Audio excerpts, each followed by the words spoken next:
वीरपुर गांव में एक सोनू नाम का धोबी रहता था। उसके पास बहुत सारी मुर्गियां थीं, मुर्गा, और वो रोज 100 अंडे देती थीं। वो उन अंडों को टोकरी में रख लेता था।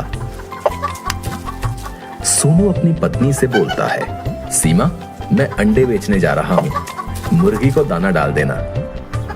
हाँ जी, डाल दूंगी। सोनू स्कूटर पर शहर के घरों में अंडे पहुंचाने जाता था।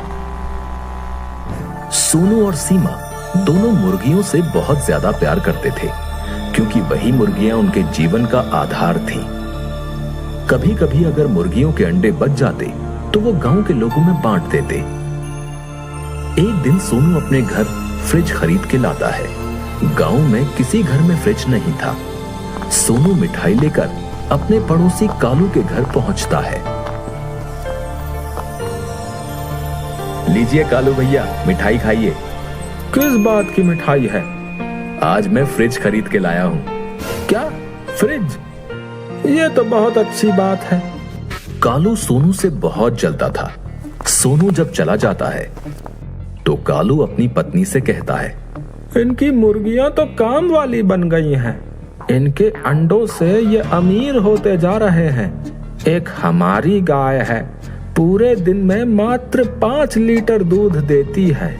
कालू की पत्नी, और जब भी इनके घर कोई भी नई चीज आती है, हमें मिठाई खिलाने जरूर आते हैं जलाने के लिए। कैसा रहेगा अगर हम इनकी मुर्गियां चुरा कर अपने घर ले आए? क्या पागल हो गई हो? कालू की पत्नी, अरे तुम पागल हो गए हो क्या? मुर्गियों को यहाँ ले आओ और उन पर निशान लगा देंगे, और गांव वालों को कह देना कि बाजार से नई मुर्गियां लेकर आए हैं। कालू पत्नी से बोला, बात तो तुमने सही कही है। रात में जब सोनू और सीमा सो जाते हैं, कालू चुपके से उनके घर में घुस जाता है और मुर्गियों को अपने घर में ले आता है। मुर्गियों पर वो निशान लगा देता है और सो जाता है।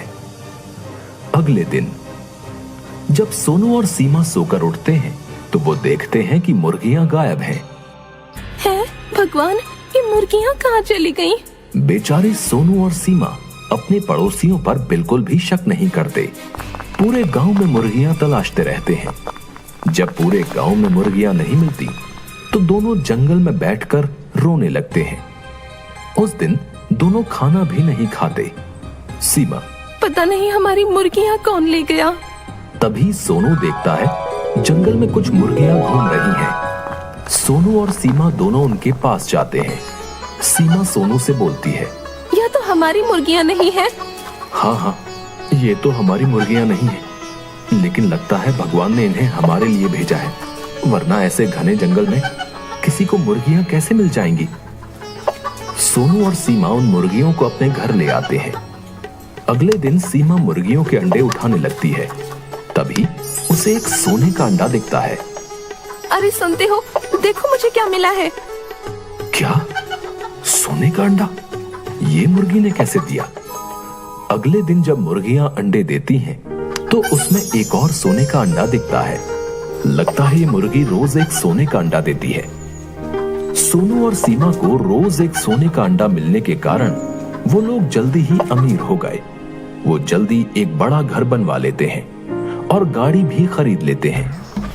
उधर कालू जब भी मुर्गियों के अंडे उठाता तो मुर्गियां कालू को चोंच मारती।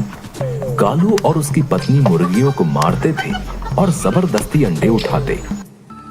इन मुर्गियों ने तो नाक में दम कर दिया है।